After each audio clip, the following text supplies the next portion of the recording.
He was declared dead in Beirut. His son vanished into foster care. 40 years later, Keanu Reeves finds a forgotten letter in a veteran's home. What he uncovers next leads to a prison, a reunion, and the most heartbreaking moment of his life.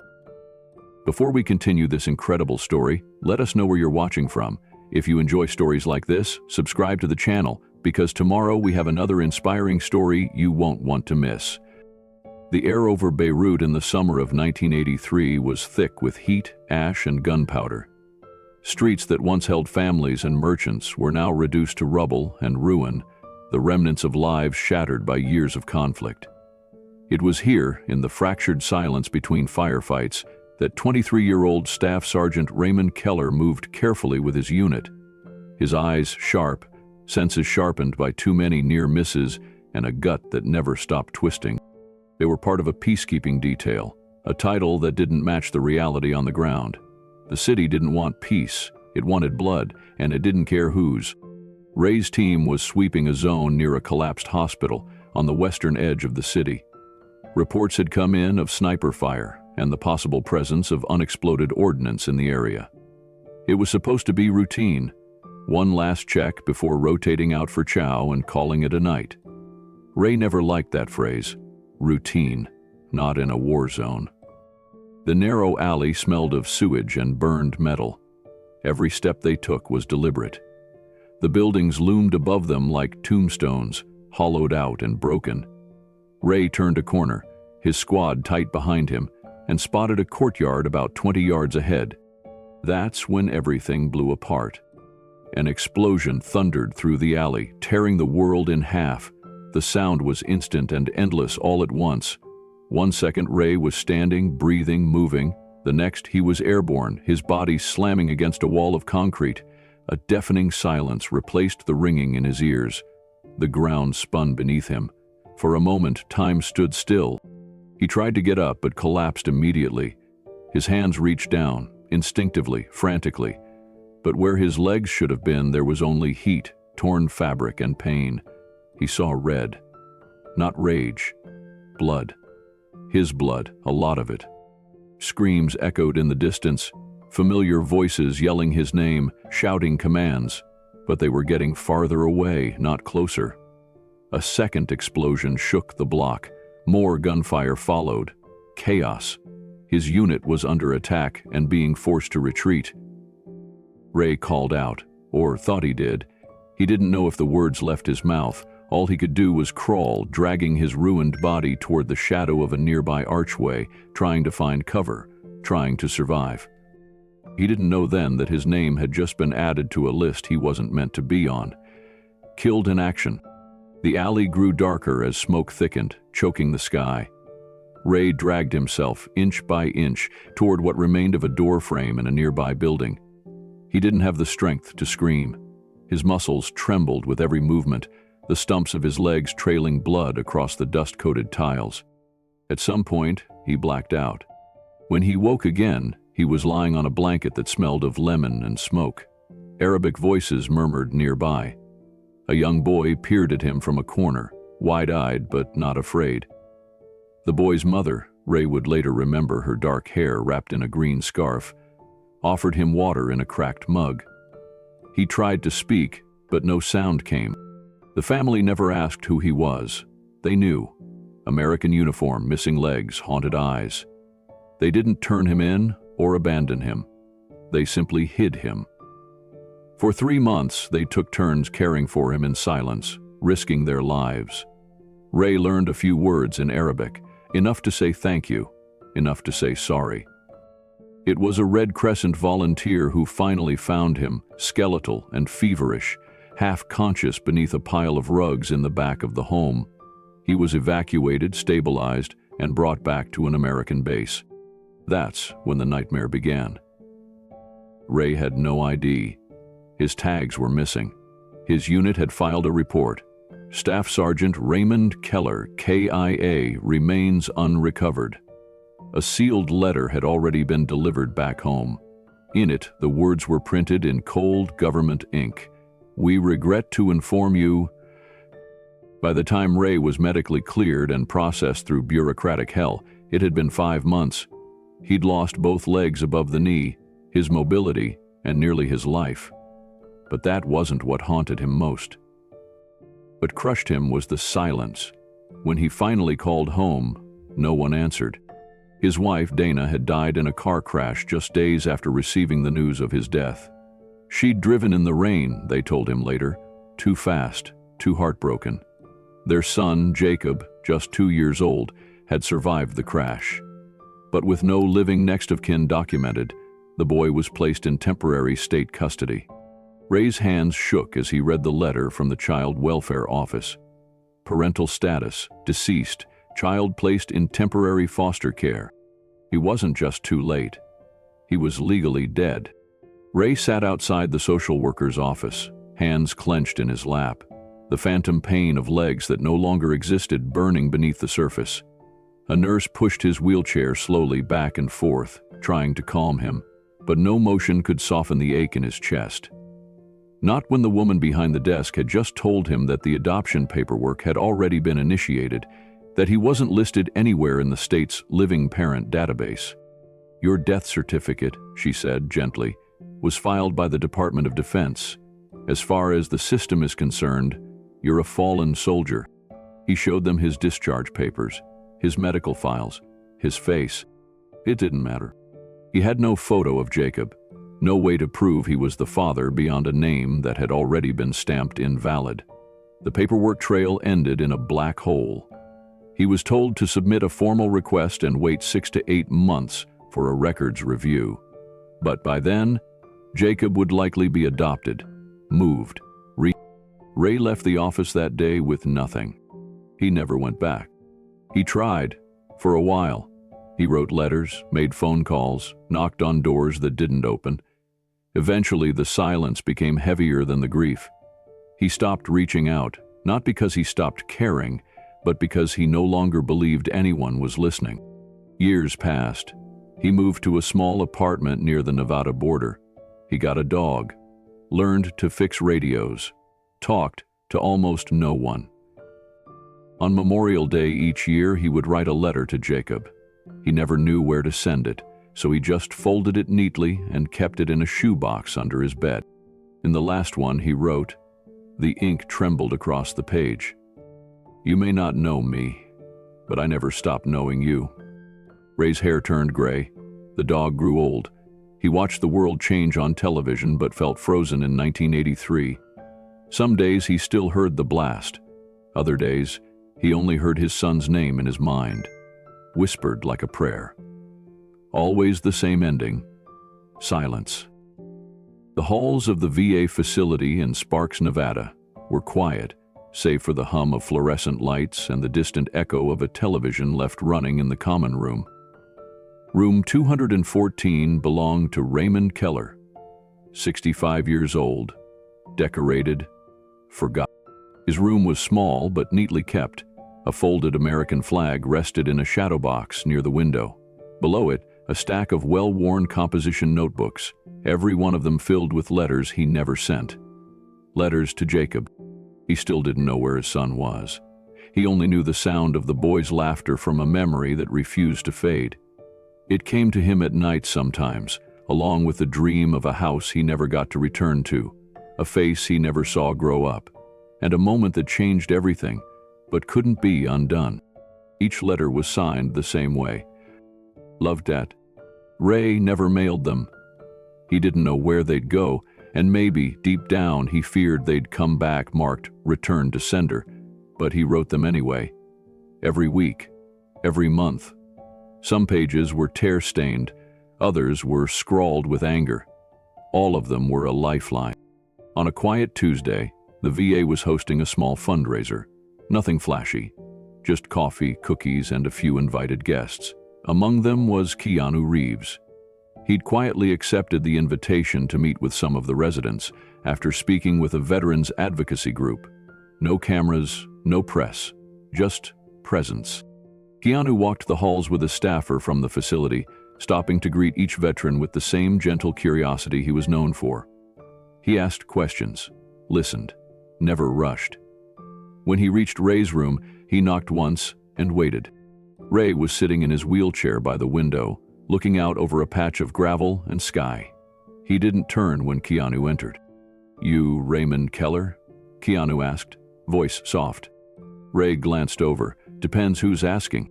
"I'm just here to listen," Keanu replied.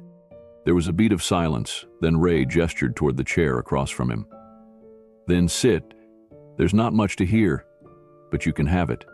Keanu smiled and took a seat. On the bedside table sat a manila folder, slightly open. Inside it, a page had slipped out. Keanu noticed the handwriting, a letter. Without meaning to, he picked it up and gently turned it over. At the top it read, "Jacob, if you're still out there." Keanu didn't speak right away. He ran his fingers gently along the edge of the letter, scanning the opening lines. The handwriting was neat but weary. Each word seemed to carry the weight of a man who had written it 100 times before. "I'm sorry," Keanu said, folding the letter carefully. "I didn't mean to intrude."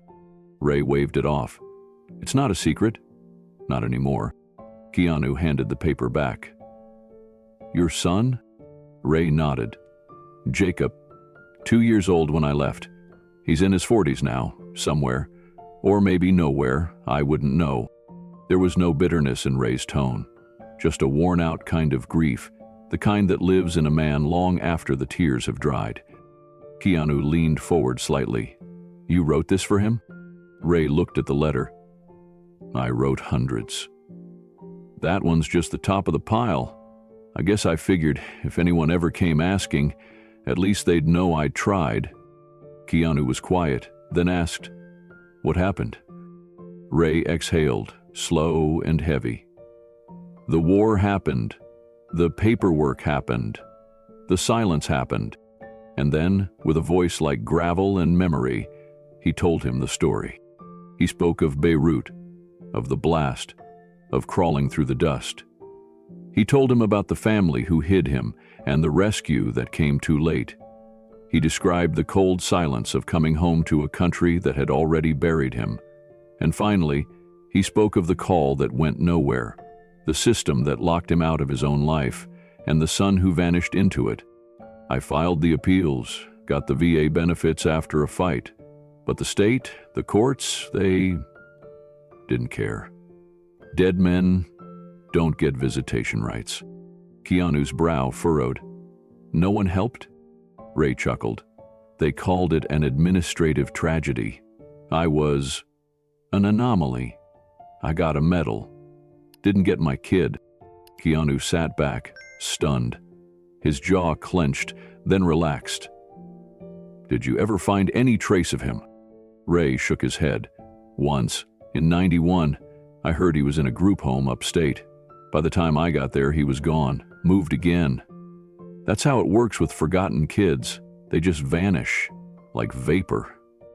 Keanu didn't know what to say. Ray folded the letter again and placed it back in the folder. "I tried to find him, but the government lost us both." Keanu sat with the weight of Ray's words pressing heavily on his chest. It wasn't the first time he'd heard a tragic story from a veteran, but something about this one wouldn't let go. A man who came back from the dead only to be erased all over again. It didn't just hurt. It haunted. "You know," Ray said, voice quieter now, "people come through here, shake our hands, smile for photos, say thank you for your service." He glanced toward the window. "But nobody ever asks what we lost. Not really." Keanu met his eyes. "I'm asking." Ray studied him for a long moment, then with a brittle kind of honesty said, "I lost my name. I lost my boy. And now I'm losing time." Keanu leaned forward, resting his elbows on his knees. "Can I help you find him?" Ray chuckled, short, almost bitter. "What are you going to do, outrun 40 years of red tape and blind systems?" "I can try." Ray stared at him. For a second, there was something like anger behind his eyes, but it wasn't directed at Keanu. It was the anger of a man who had spent too many years screaming into a void. "You think fame can fix this?" he asked. Keanu shook his head. "No. But listening might." Silence stretched between them. Then Ray reached slowly toward the folder. His hand trembled slightly as he pushed it toward Keanu. "If you really mean it, read them, all of them." Keanu took the folder carefully and nodded. "I will." Ray didn't speak again. He just turned his chair toward the window and stared out, the late afternoon sun casting gold light across the room. Later that night, after the fundraiser ended and the guests had gone, Keanu returned to his hotel with the folder still in his hands. He sat at the small table by the window and opened it slowly, reading the first letter by the dim glow of a lamp.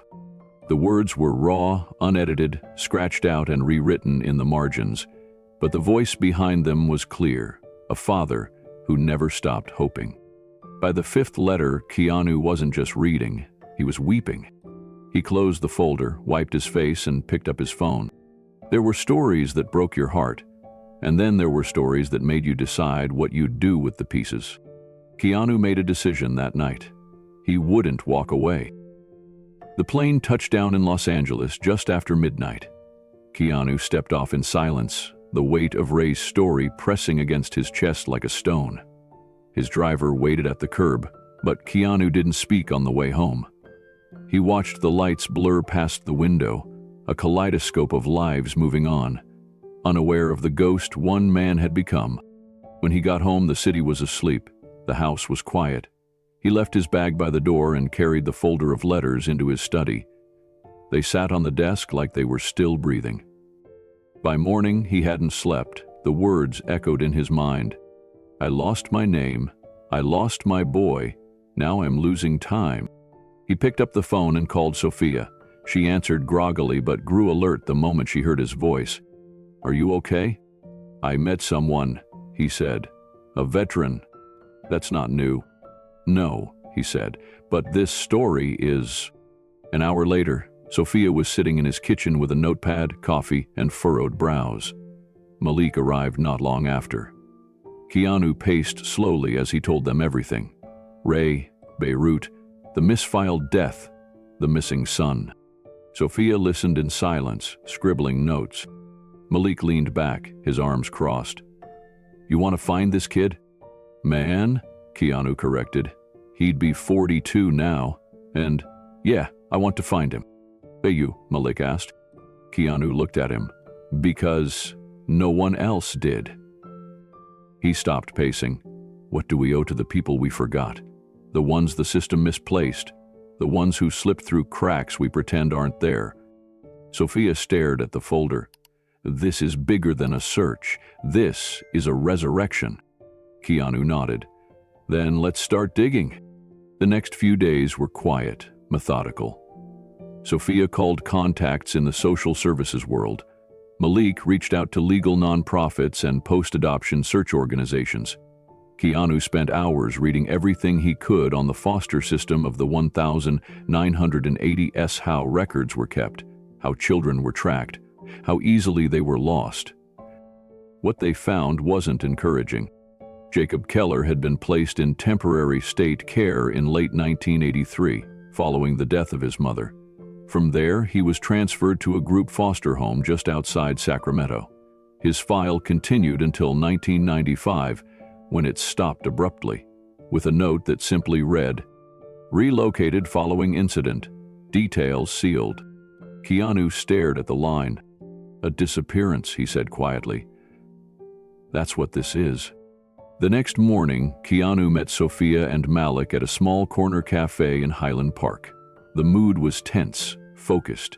Sophia had her laptop open, scrolling through notes and scanned files, while Malik nursed a cup of black coffee, arms folded across his chest. Keanu sat between them, eyes still locked on a printout of the final page of Jacob's foster file. Relocated following incident. Details sealed. "That wording usually means legal trouble," Sophia said softly. "Either he got hurt or he hurt someone, but the file's protected under juvenile confidentiality laws." Malik leaned forward. "I called in a favor from a friend who used to work in youth corrections. Got a name?" Group home director at the time was a guy named Carl Mendoza. He retired 15 years ago, lives outside Modesto. Keanu didn't hesitate. "Let's go." They drove up the coast that afternoon. The inland sun baked the highway as they pulled into a quiet neighborhood of beige houses and clipped lawns.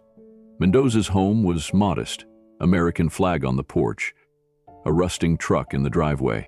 He answered the door slowly, cautious but polite. "You're Keanu Reeves?" "I'm not here for a movie," Keanu said. "I'm here about someone who lived at your group home in the 90s, Jacob Keller." Mendoza's face tightened. He stepped outside and pulled the door closed behind him. "That name's been sealed for decades. What do you want with him?" Keanu didn't dodge. "His father's alive. He never stopped looking." There was a pause. Something shifted behind Mendoza's eyes. He sighed, rubbed the back of his neck, and looked out at the street. "That boy," he began. "He came in angry, didn't speak much. But he was smart, could draw like you wouldn't believe." Keanu waited. There was an incident. A staff member got hurt. Jacob ran. Nobody filed charges, he was just gone. That's why the record ends. "Gone where?" "No idea," Mendoza said. "But about 5 years ago I got a call from a prison in California. A social worker asked about Jacob Keller. Said he listed me as his emergency contact." Keanu's breath caught. "Which prison?" Mendoza hesitated, then reached for a notepad from the porch table. "Corcoran State. You didn't hear it from me." Keanu took the note. "Thank you." As they drove away, Sophia sat in stunned silence. Malik spoke first. "You really going to do this?" Keanu looked straight ahead. "We're not just finding a man, we're giving a father his son back."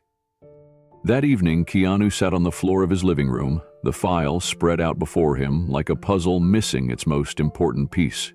He read and reread every line, every sentence. He was looking not just for facts, but for the boy behind the ink. Jacob Keller, foster child, group home runaway, inmate. He tried to picture what Ray had missed. First words, first steps, a scraped knee, a crayon drawing taped to the fridge. He imagined a child growing up without a single photograph of himself in someone's wallet. Sophia returned with a report from a friend inside the Department of Corrections. "We have confirmation, Jacob Keller, inmate number 4,839,207, 42 years old, serving time at Corcoran for armed robbery. Sentence started in 2012. Eligible for parole in 6 months." Keanu sat back. "He's still in there." Malik folded his arms. "This isn't a reunion, not yet." "I know. What if he doesn't want to see Ray? What if he doesn't believe him?" Keanu looked at the letter he'd folded in his pocket, the same one Ray had written decades ago. "Then he'll still have the truth," Keanu said. "And that's more than he's ever been given." Sophia leaned against the wall. "You really think you can get in to see him?" "I can try," Keanu replied. "And if not me, then someone who can bring the letter, someone who can say, 'You were never abandoned.'" They were quiet for a moment. Then Sophia spoke again. "Do you think Ray knows what you're doing?" Keanu looked out the window at the fading sun. "I think he stopped hoping a long time ago. But that doesn't mean I did." He stared at the file one last time before gently closing it. "Tomorrow I'll call Corcoran. I'll find a way." Malik shook his head. "Man, you don't stop, do you?" Keanu smiled faintly. "Not when it matters." Outside, the sky deepened to blue. Streetlights blinked on across the city. But in one small corner of Los Angeles, a man who had never met a boy was fighting to restore something that should never have been lost. A name, a bond, a future. The system forgot him. The world erased him. But Keanu remembered.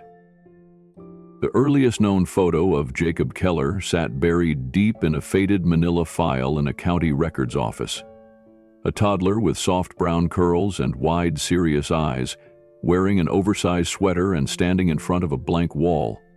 The caption read only, "Jacob, age 2. Intake photo, 1983. No last name, no emergency contact. The file included basic intake notes. Mother, deceased, no surviving relatives located, placed in temporary shelter pending foster assignment. But it was what came after that painted the story no child should ever have to live.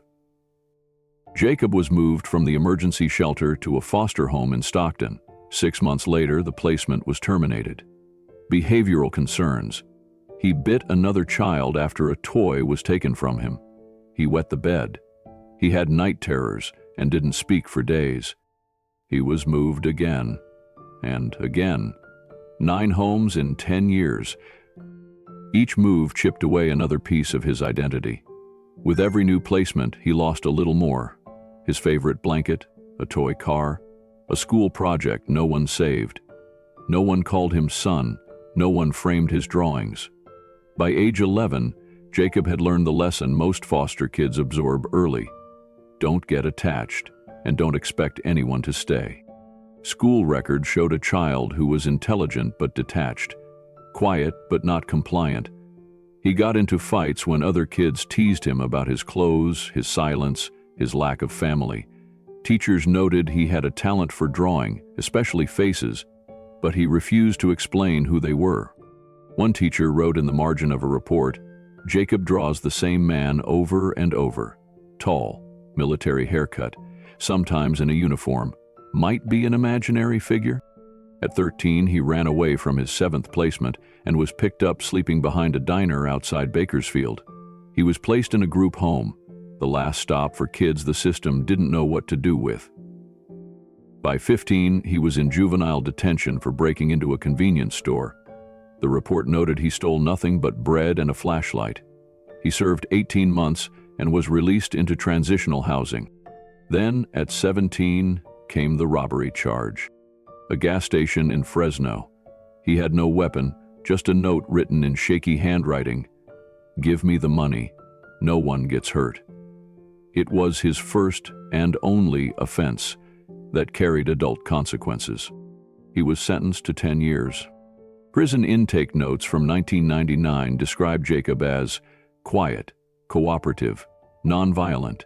He was assigned janitorial duties and kept mostly to himself. The guards called him Ghost Boy. He rarely spoke unless spoken to, and even then his answers were clipped, sometimes barely audible. But he drew. That's what everyone remembered about him. Inside his cell, he filled spiral notebooks with pencil sketches. Faces, always faces.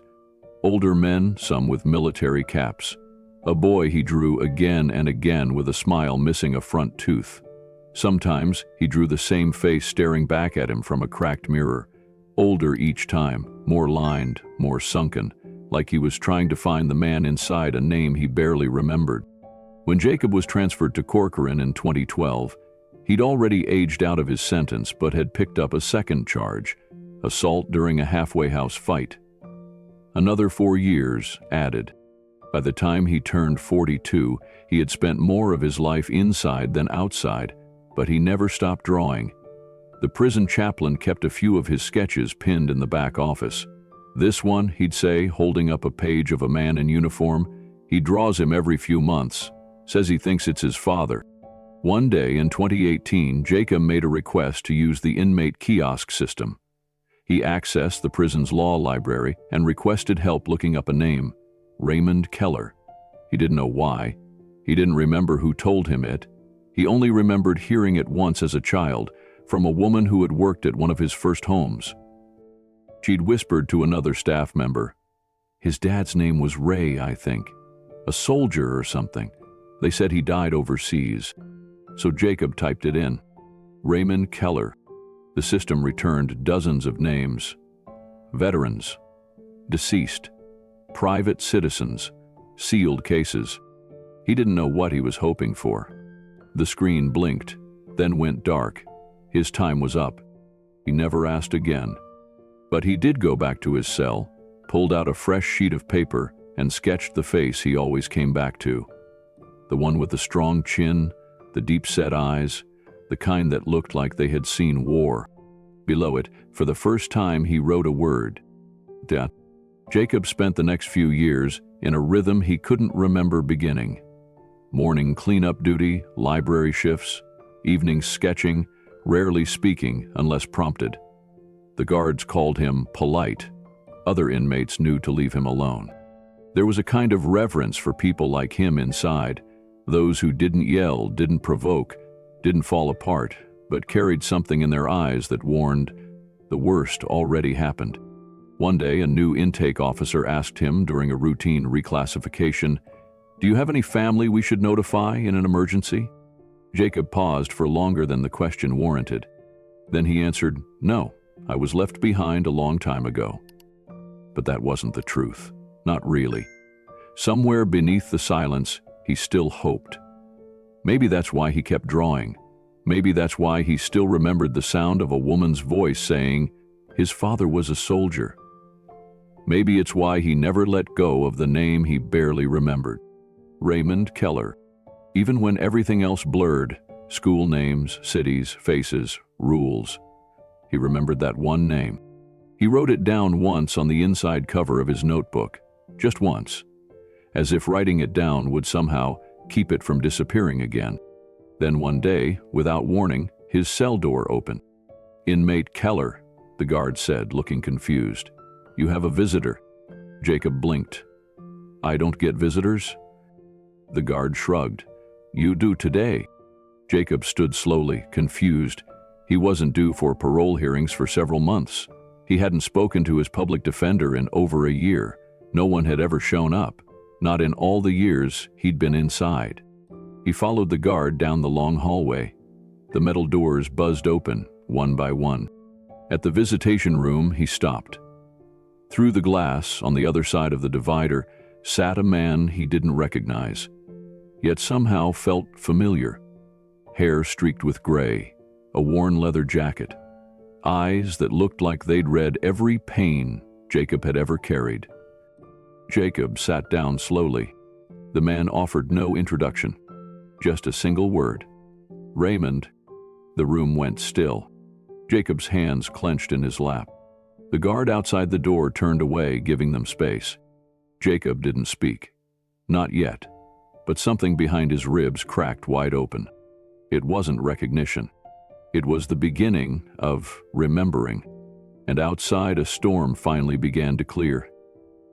Corcoran State Prison wasn't built for hope. Concrete walls, high fences, and distant stairs made sure of that. When Keanu arrived, the guard at the gate barely looked up. "You're here for who?" the man asked, flipping through a clipboard. "Jacob Keller," Keanu said. The guard raised an eyebrow. "You some kind of lawyer?" "No, just someone who read something he wasn't supposed to ignore." They led him through a maze of gray corridors until he reached the warden's office.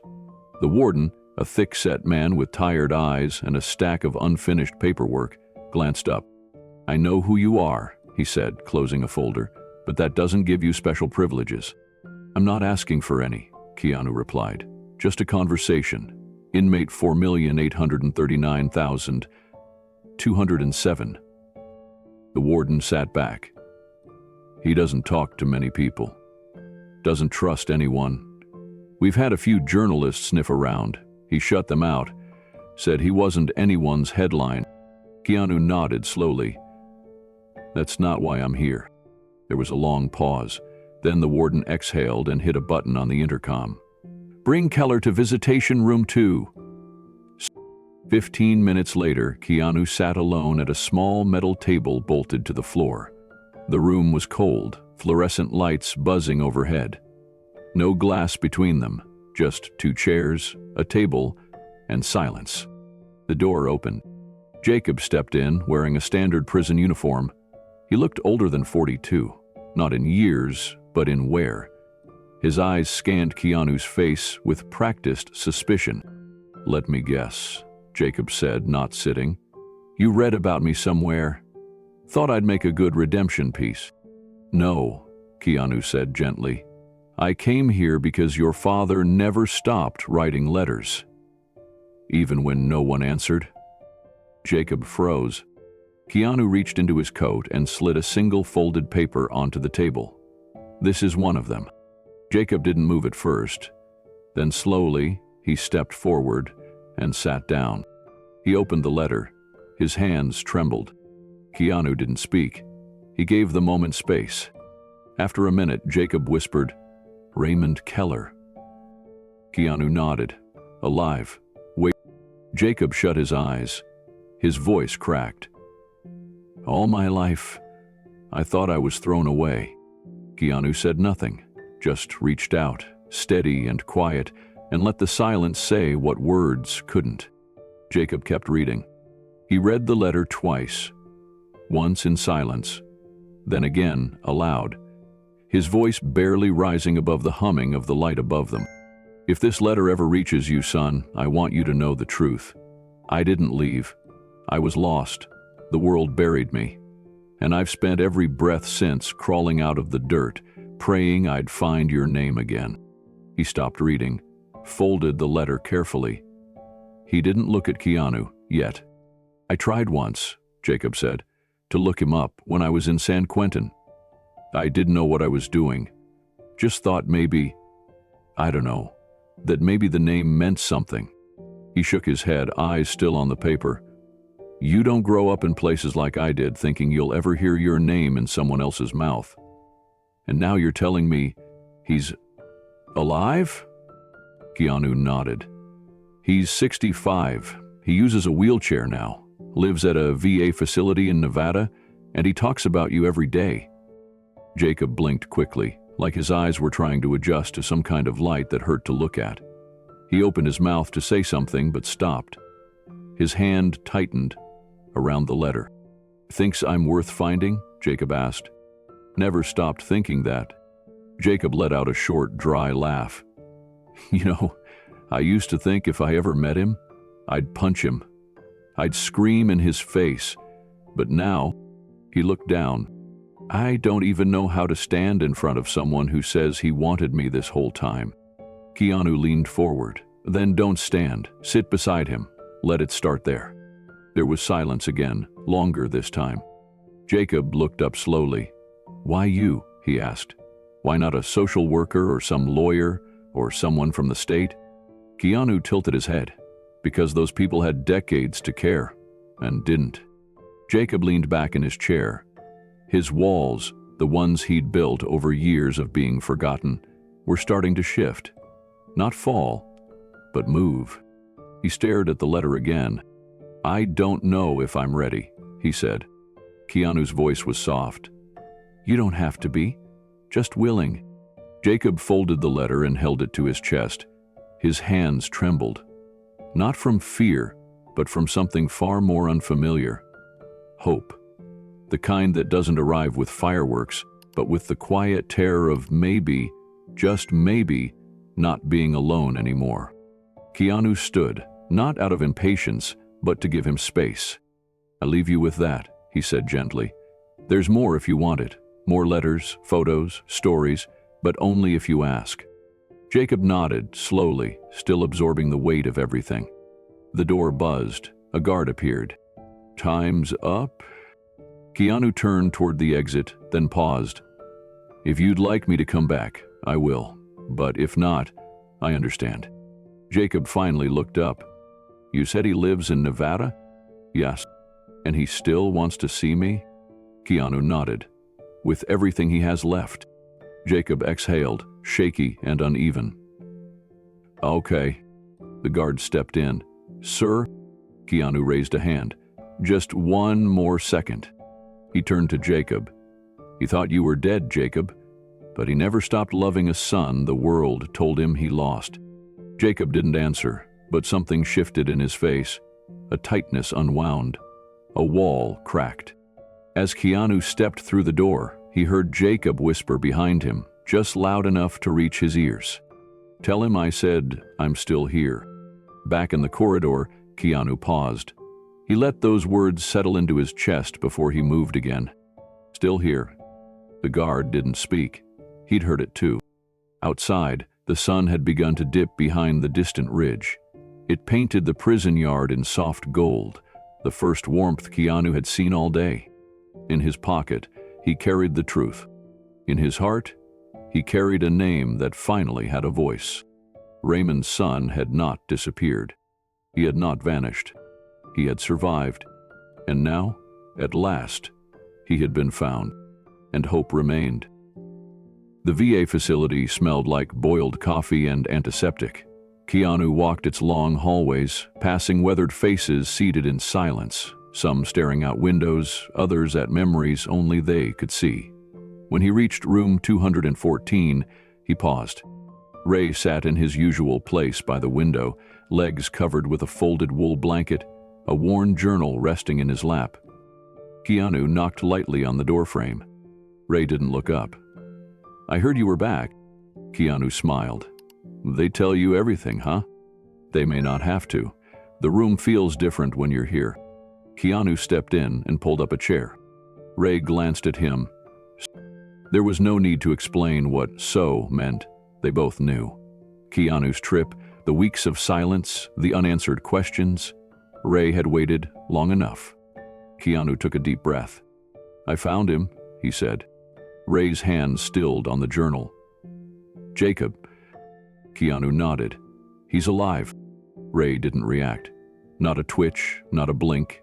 Just silence, a heavy, quiet gravity that pulled the moment into stillness. After a long pause, Ray asked, "Corcoran State Prison."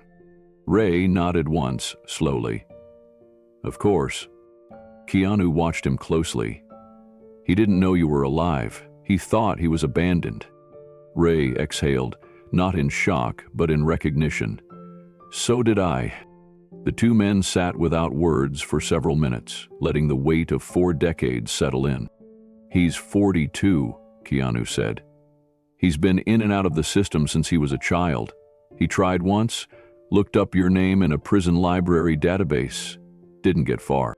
Ray reached for the journal in his lap and opened it to a blank page. Keanu hesitated. "What are you doing?" "Writing," Ray said.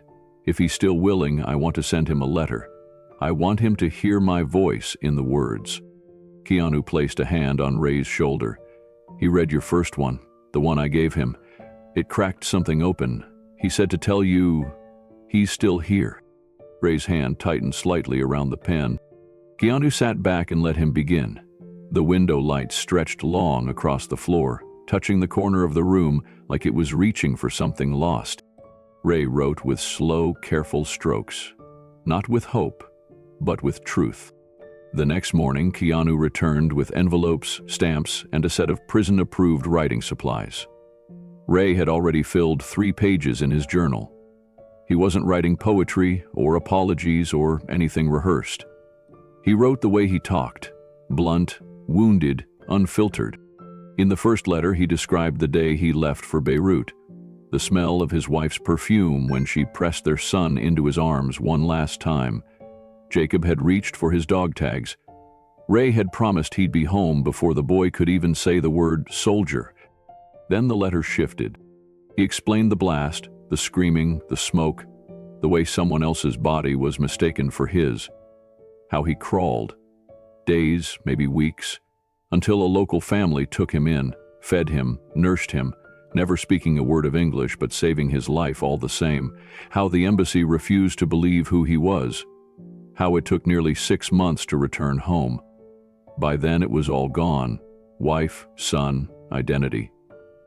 He didn't explain what it did to him. He just wrote, "The world said I was dead, so I lived like it." Keanu read the letter quietly as Ray handed it over. When he reached the final sentence, he paused. It read, "They buried me, son, but you're the one who kept breathing." Ray didn't look up as Keanu folded the letter, slid it into the envelope, and sealed it. "I'll have it delivered by hand," Keanu said. Ray nodded.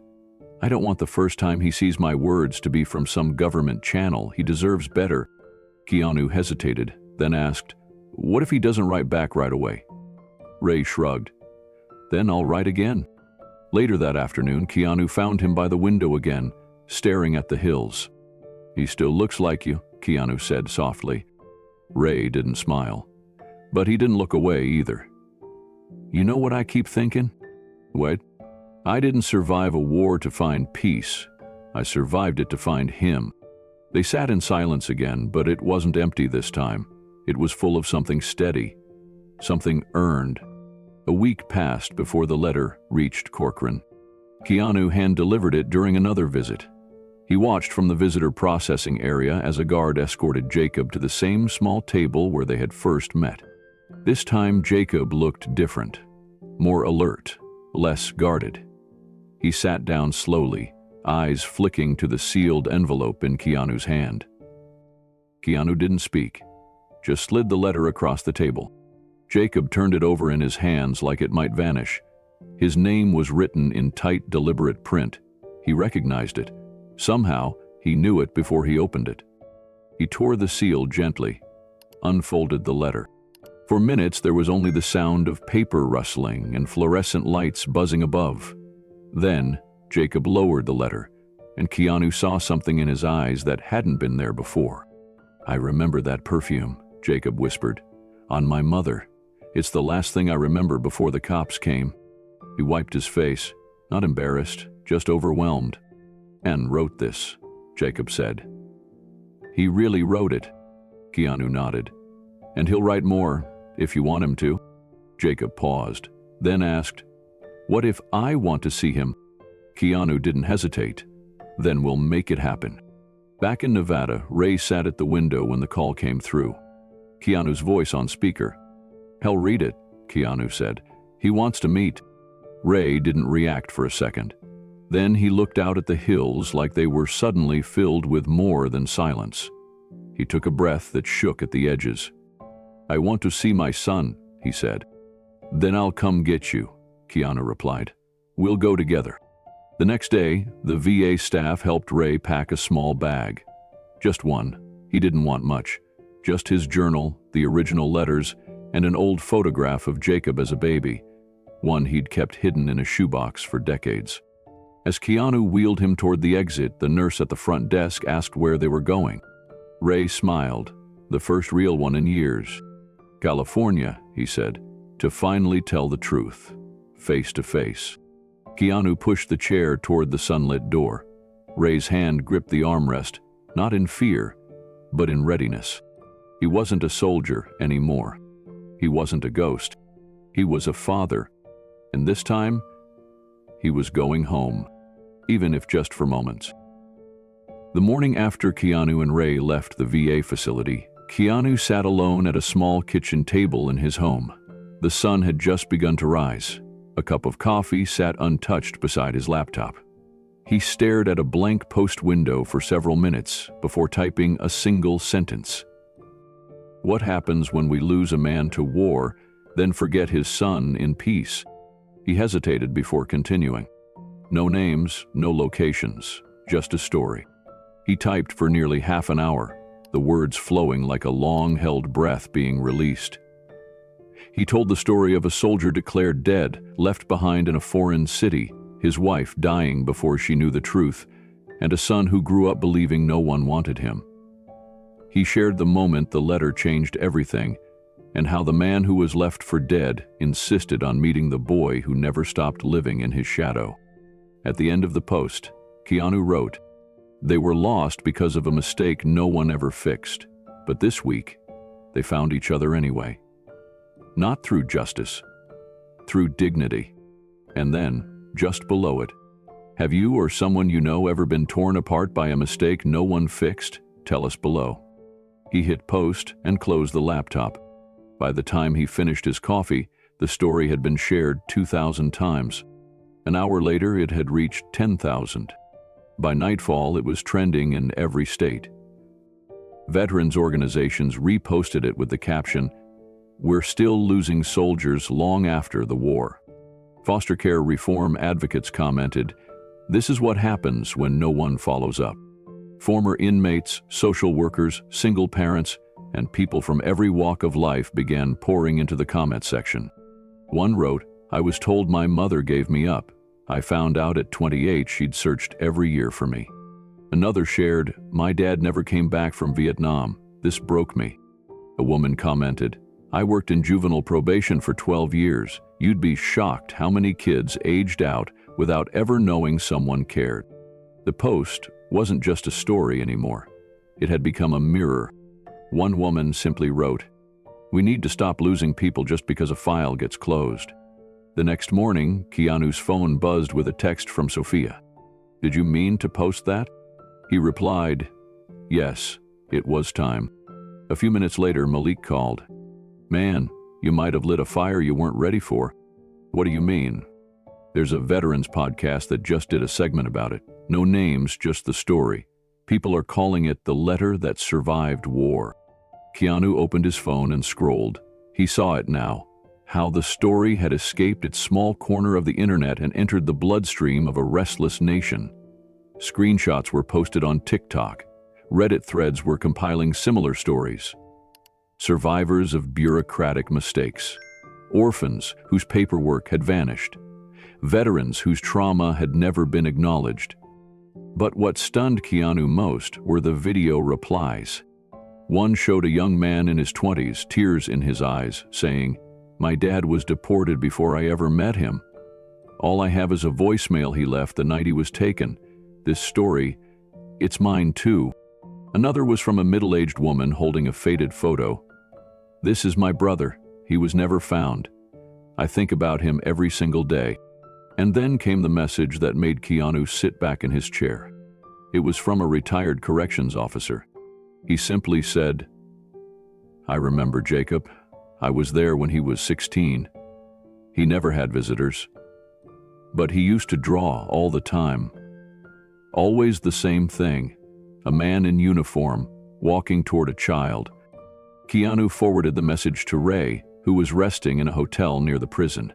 An hour later, Ray replied with just 2 words, "Still him." By that evening, national attention had shifted toward the story. A major network requested an interview. Keanu declined. "This story doesn't need my face," he said. "It needs our attention."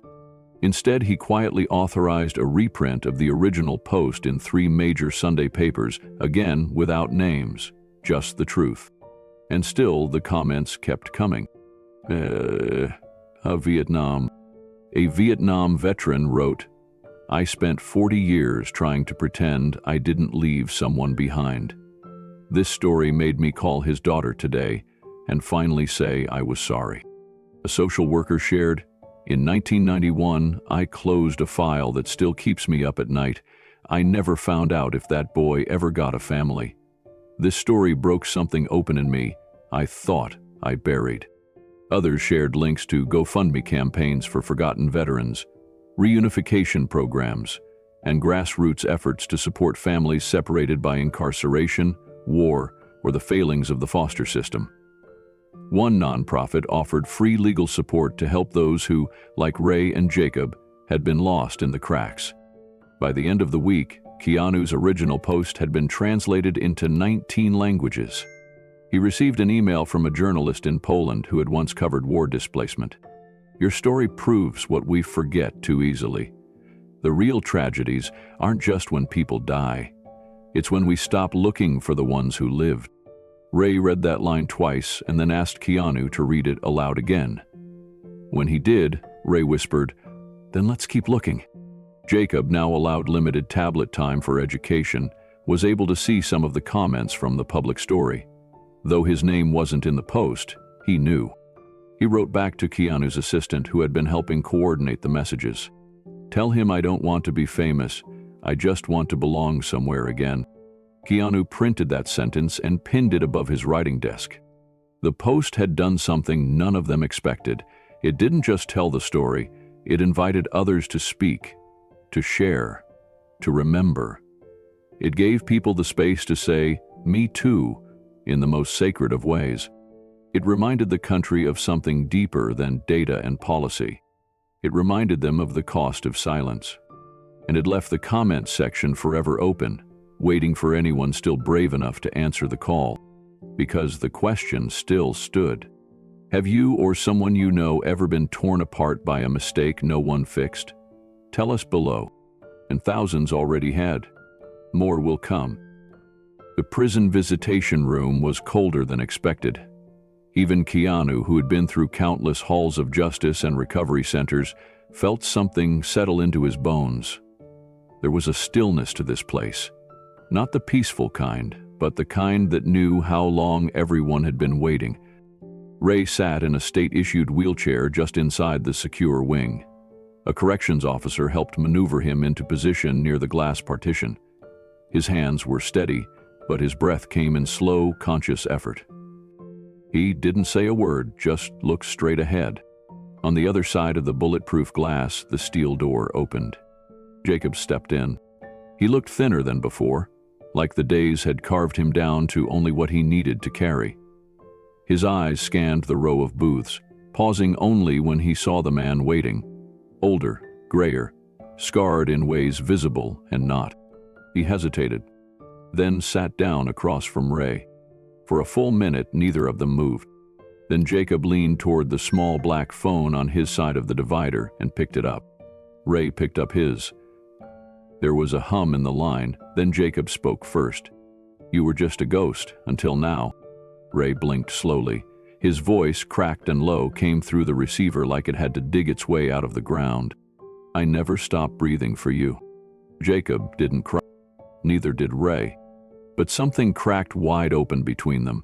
Something more honest than grief and deeper than rage. It wasn't a movie moment, it was real, awkward, slow, and holy in the way healing is, when you haven't used certain muscles in years. "I used to draw you," Jacob said, voice soft but steady. "All the time, in a uniform. Coming back." Ray swallowed hard. "I used to dream of you. Every night. You were always reaching for me."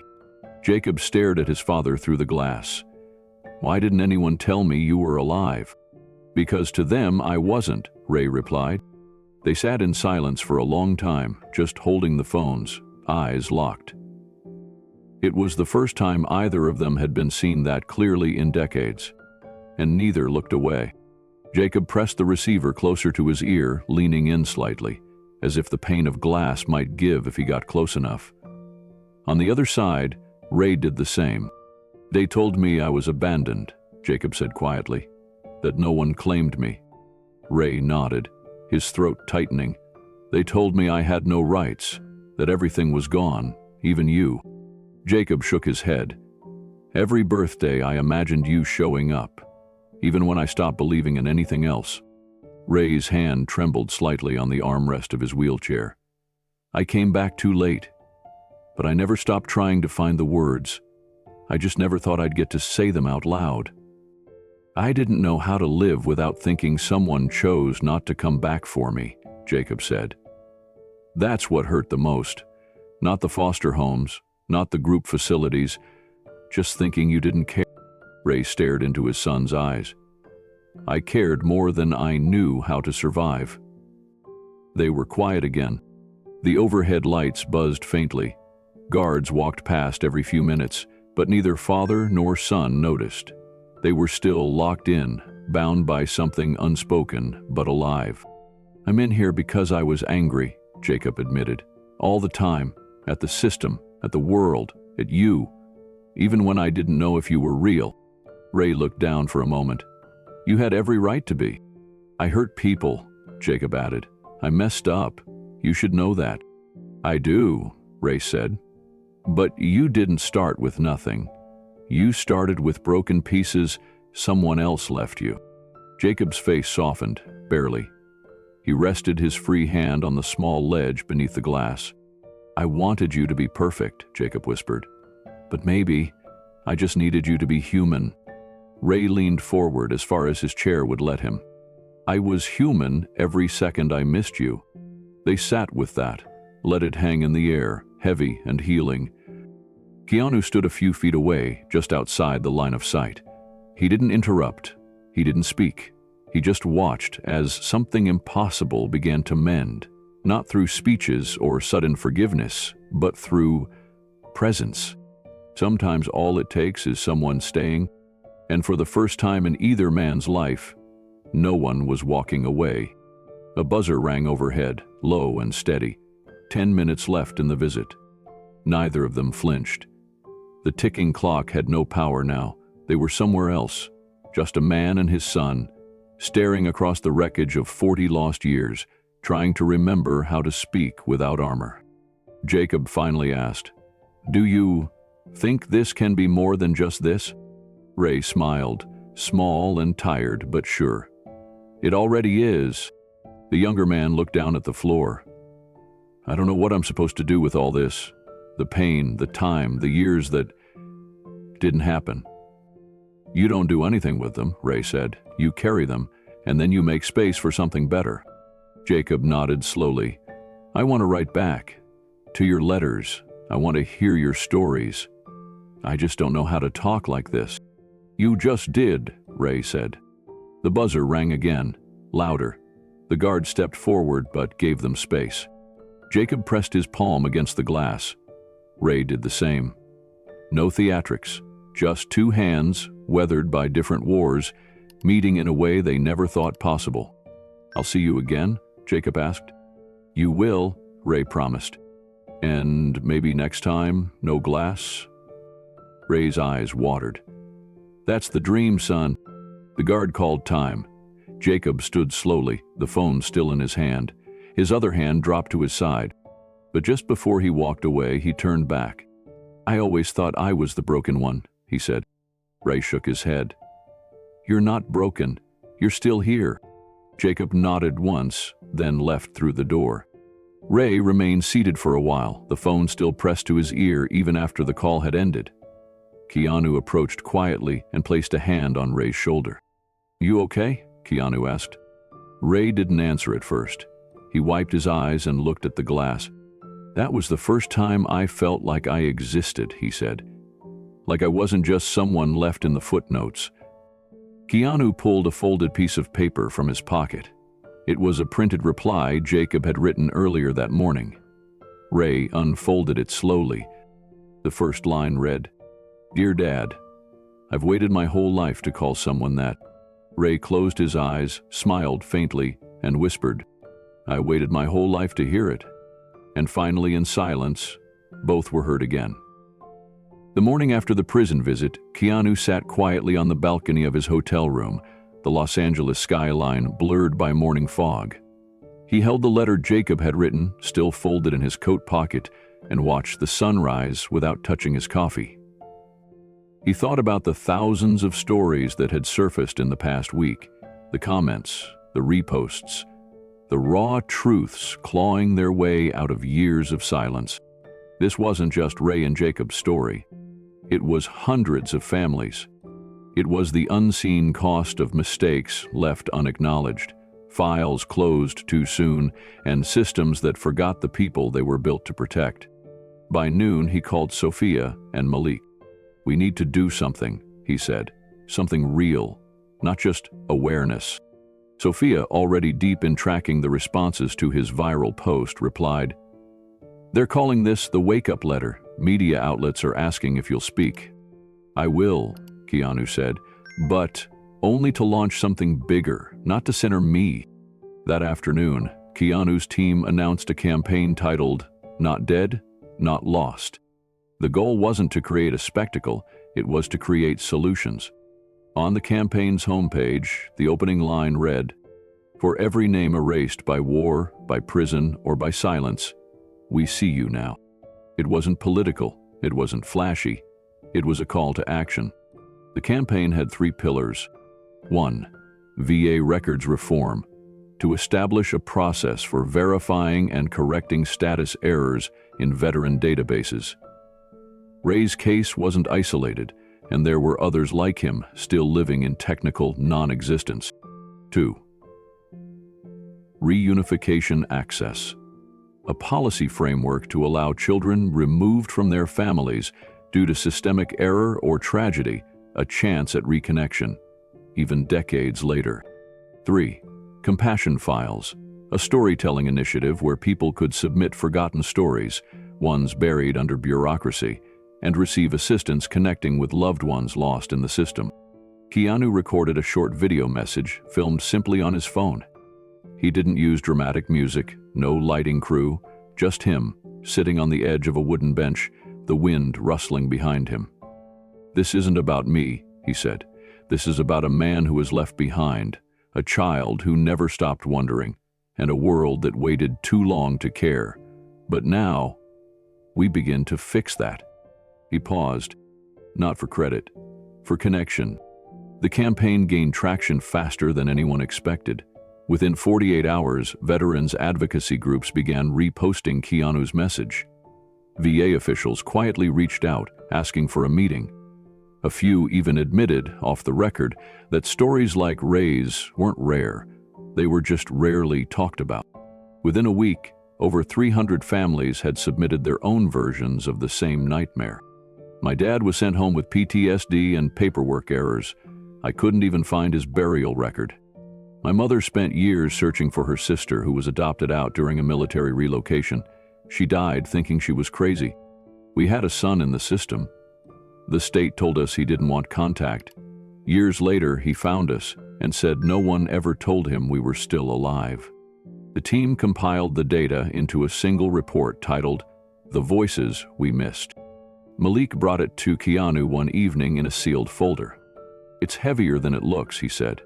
Keanu took the file, opened the first page, and read in silence. "These aren't stories," he finally whispered. "They're wake-up calls." Sophia stood nearby, her laptop open. "We've got a request to bring this to Capitol Hill. Testify, present the policy framework." Keanu looked up. "Then we go, but Ray comes with us." 2 weeks later, Ray sat in a congressional hearing room in Washington, D.C., in his wheelchair, wearing a black blazer and his old dog tags. Jacob couldn't be there, not yet. But his written statement was read aloud by a young congressional aide. In it, he wrote, "I lost my freedom twice, first to a clerical error, then to anger I couldn't name. I don't want pity. I want people to know we exist and we matter." When Keanu took the stand, he didn't use a script. He didn't need one. "This isn't a political problem," he told them. "It's a moral one. When people fall through the cracks, it's not the cracks' fault, it's ours, for looking away." Behind him, Ray nodded slowly. Keanu paused and then added, "This is not about saving people. It's about remembering they were never disposable to begin with." The room went quiet. No flashbulbs, no headlines, just stillness and truth. After the hearing, Ray and Keanu stood beneath the towering columns of the Capitol building. Reporters waited behind barriers, but Keanu waved them off. He wasn't there for headlines. Ray wasn't there for pity. As they made their way down the steps, a young man approached. He looked nervous, mid-20s, wearing a jacket with a small military pin on the collar.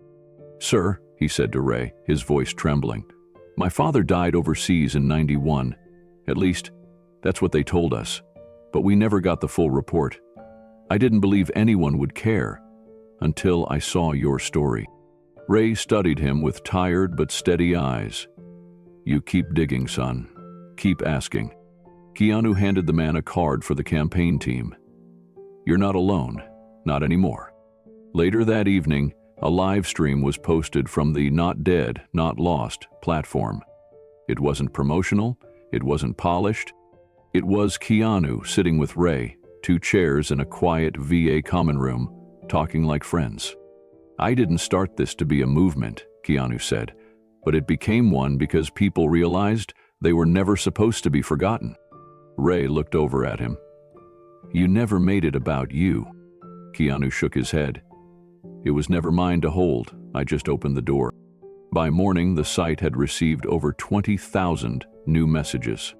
One was from a former group home employee who remembered Jacob from years ago and had kept one of his childhood drawings, a boy with a cape standing next to a man in uniform. It was mailed to the prison that week. Jacob kept it pinned inside his cell wall, above his bunk. Another message was from a woman in Arizona who had spent 20 years searching for her foster brother. She had nearly given up until she saw a comment under Keanu's video that matched his birth name. They reconnected within days. The Compassion Files project expanded overnight, and Keanu made a quiet decision. He stepped back, refused interviews, told his team to keep going without him at the center. Because real change didn't need his face. It needed consistency. It needed the spotlight pointed toward the shadows. The last update from the campaign that month came not from Keanu, but from Ray.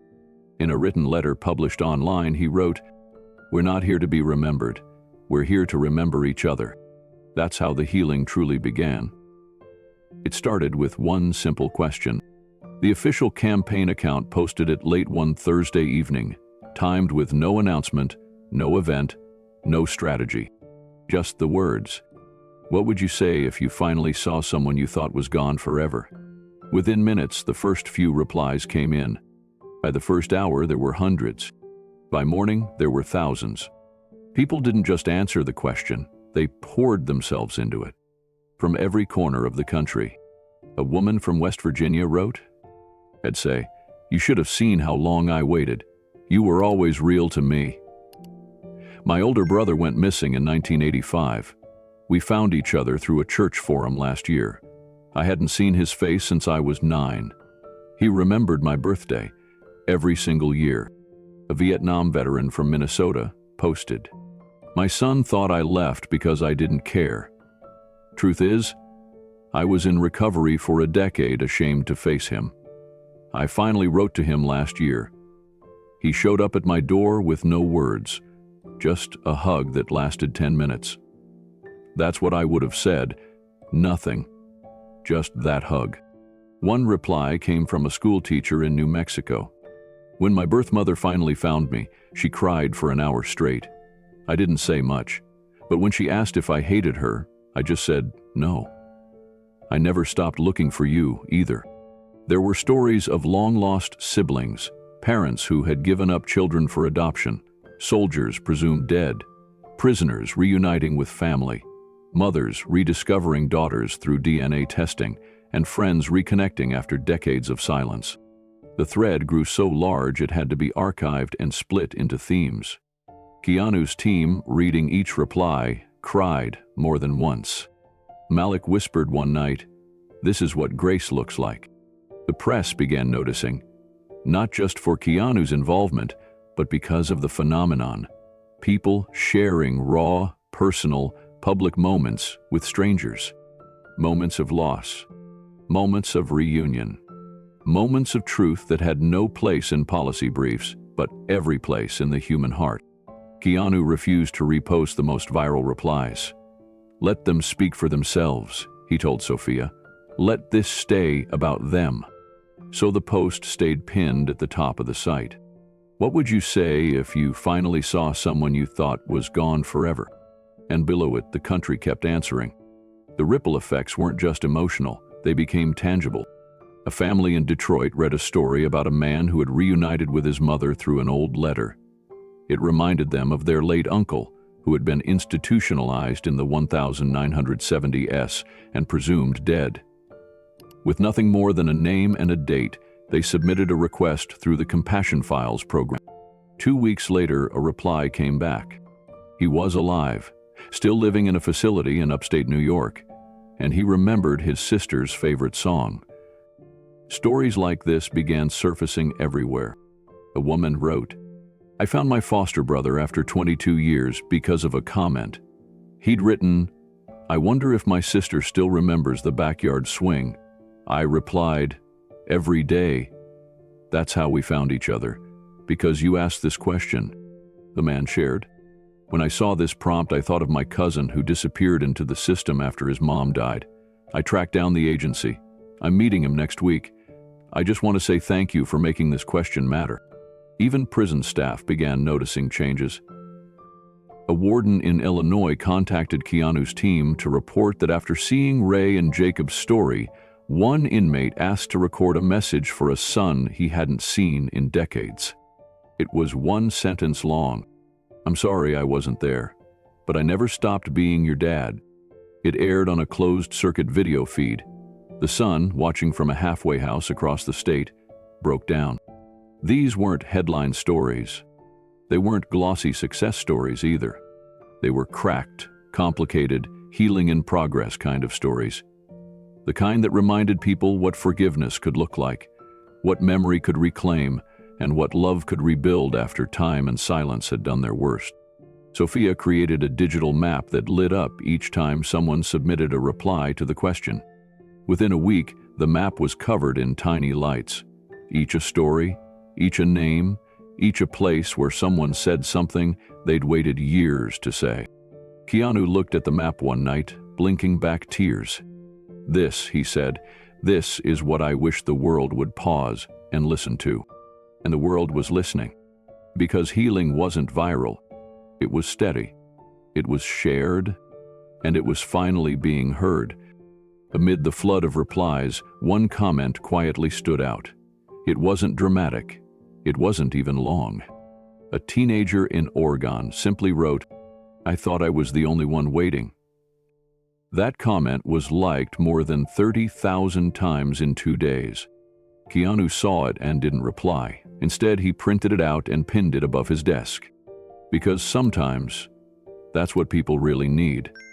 Not to be saved, not to be spotlighted, but to be seen. A few nights later, Keanu returned to the VA facility where Ray lived. The halls were quiet, the kind of stillness only late nights could bring. He found Ray in the common room, sipping weak coffee and reading one of the submitted stories aloud to himself.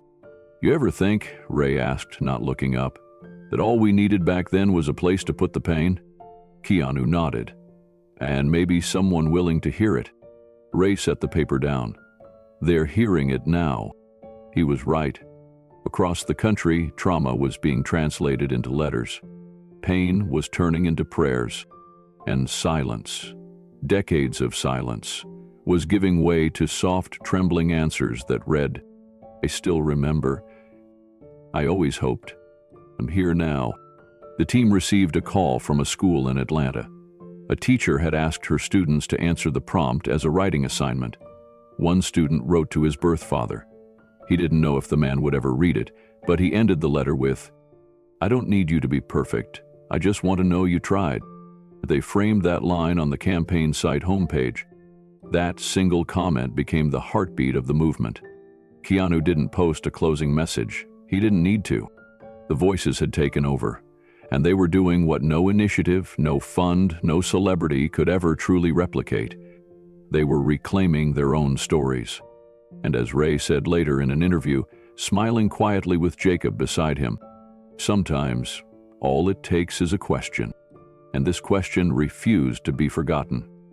The prison didn't change, but something inside Jacob did. For years, the walls had felt like proof of everything he believed about himself, that he was broken, unwanted, discarded by the world before he even had a chance to prove he deserved more. But now, for the first time in his adult life, someone had shown up and told him he mattered. His father had shown up, and Keanu had listened, without judgment or a camera crew. That quiet visit had cracked something open in Jacob. The shame that had welded itself to his bones didn't vanish, but it softened. It loosened its grip. The day after that visit, Jacob asked the chaplain if he could help with the reading program for younger inmates. The chaplain paused, surprised. Jacob had always kept to himself. He was known for being distant, even difficult. "What made you change your mind?" the chaplain asked. Jacob looked down. "Someone gave me a second page." From then on, Jacob showed up each Tuesday and Thursday afternoon. He read poetry and short fiction with 18-year-olds just entering the system. He didn't preach. He didn't talk about turning your life around or being better. He just sat with them and said, "Tell me where it hurts." In the evenings, he started writing. Not letters, not rants, but pages from his life. Unedited, raw. He wrote about the group homes, the nights he spent curled in corners, the time he aged out and no one noticed.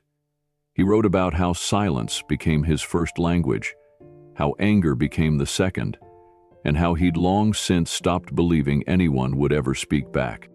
He wrote about the glass when he saw Ray through it, about the way something broke open when he heard his father say, "I never stopped breathing for you." Jacob gave the pages to a prison counselor who passed them along to Keanu. Weeks later, Keanu sent back a package.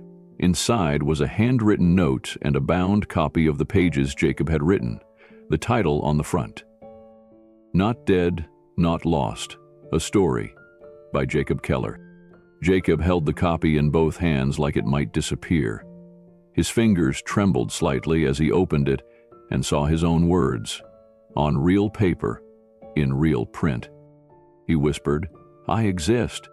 And for the first time, he started to believe it. Jacob's story began spreading through the prison.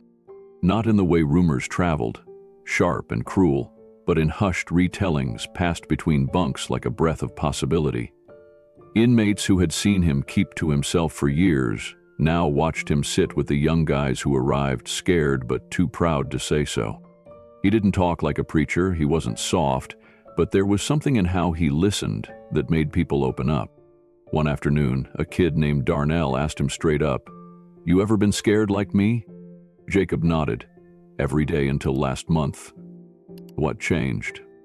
Jacob looked at the wall for a second, then back at him. "Someone told me I wasn't invisible anymore." That night, Darnell asked if Jacob would help him write a letter to his grandmother. She hadn't heard from him in 5 years. Jacob sat beside him as Darnell worked through the first sentence. They didn't talk much. They didn't need to. The next week, Darnell showed up again, then 2 more guys joined. By the 3rd week, the guards supervising their unit started calling it the quietest hour in the building. A counselor took notice. She approached Jacob and asked if he'd be willing to participate in a restorative writing circle the state was testing. Jacob shrugged. "If they'll let me in, I'll sit down." They let him in. And in that circle, something else shifted. Jacob wasn't just telling his story, he was beginning to understand it. To look at it from the outside, not as a victim or a villain, but as a human being who had been failed, yes, but also had failed others, who had a past that wasn't all pain, who had memories that were worth rescuing. He spoke about Ray once, near the end of a session. "I used to say I didn't have a dad," Jacob said. "Now I say I have one, and for the first time in my life, I want to do something he'd be proud of." The room was silent for a long moment. Then someone said, "He already is." Jacob looked down at his hands, folded in his lap. He didn't reply, but he didn't deny it either. For the first time in his life, he let the words land and stay. Weeks passed, and the prison's rhythm didn't change, but Jacob's place within it did. One afternoon, as he returned from the reading session, he found a letter waiting on his bunk. It was from Keanu. Inside was just one sentence. "You've become the man your father hoped for." Jacob read it once, then again. He folded the paper carefully, placed it into the center of his book of writings, and sat in silence for a long while. Later that week, he wrote back, not to Keanu, but to Ray. The letter began, "I used to think the world forgot me, but now I know I just hadn't met the right people yet." He wrote about the young men he was mentoring, about how one of them had started painting again, about the quiet boy who had opened up about being in the system since he was 6, about how, even inside concrete walls, seeds could grow. And then, he added, "I never had a father, but now I have one, and a purpose. I don't know how much that means to the world, but it means everything to me." Ray received the letter on a cloudy Tuesday morning. His hands trembled as he read it aloud to his nurse. He didn't speak for a long time afterward. Then he looked up and whispered, "Made it." Back in his cell, Jacob pressed a fresh piece of paper against his desk. He began a new entry. Not one about pain, not one about loss, but one about building something from the pieces, something honest, something he never thought he'd be allowed to create, a legacy. For the first time, he wasn't surviving a story. He was writing one, and this time it didn't end in silence. Redemption. The signs were quiet at first. Ray stopped reading aloud in the mornings. He left meals half-finished, often stirring his food more than eating it. The nurses noticed his sleep patterns changed, longer naps during the day, more time staring out the window at night. No dramatic collapse, no emergency alarms. Just a man slowly folding inward, like a flag taken down in silence. Keanu visited twice that week. Ray still smiled, still cracked the occasional dry joke, but there was something beneath the surface. An acceptance, maybe, or a weariness, too deep to hide. "You look tired," Keanu said gently, helping reposition the thin blanket around Ray's legs. Ray smirked. "I've had a long walk without feet, son." They sat quietly for a few minutes. Then Ray cleared his throat. "I need you to do something for me," he said, voice thin but steady. "Anything." Ray nodded slowly. "When the time comes, I want you to deliver something to Jacob, in person." Keanu leaned in. Ray reached into the drawer by his bed and pulled out a small, folded envelope. The handwriting was faint, shaky, but clear. He held it out with both hands, like it was made of glass. Keanu took it carefully. "What's in it?" Ray exhaled. "Not an apology, not advice, just peace." Keanu nodded. "I'll make sure he gets it." Ray looked away, out the window, where gray clouds drifted across the Nevada sky. "And if he asks why I wrote it," Ray whispered, "tell him I forgive the world, not because it earned it, but because I'm done carrying the weight." That night, his breathing slowed. The nurses kept him comfortable. No IVs, no machines, just soft music playing from a nearby radio and the quiet ticking of the clock. At 3:12 IEMM, Ray Keller died with his hand resting over the envelope on his chest. The staff didn't rush. They stood with him for a moment of silence before quietly beginning their duties. Keanu received the call at dawn. He didn't speak when he hung up, just looked out at the horizon from his porch. He held the envelope a little tighter in his palm. Ray's story was nearly done, but one chapter still had to be delivered, and Keanu would be the one to carry it. 2 days later, Keanu stood outside the prison chapel, envelope in hand. It was the same letter Ray had clutched to his chest in his final hours, now sealed with a piece of medical tape the nurses had gently placed across the flap. The paper was worn, already creased from Ray's hands, and the ink inside was likely fading, but the meaning was preserved.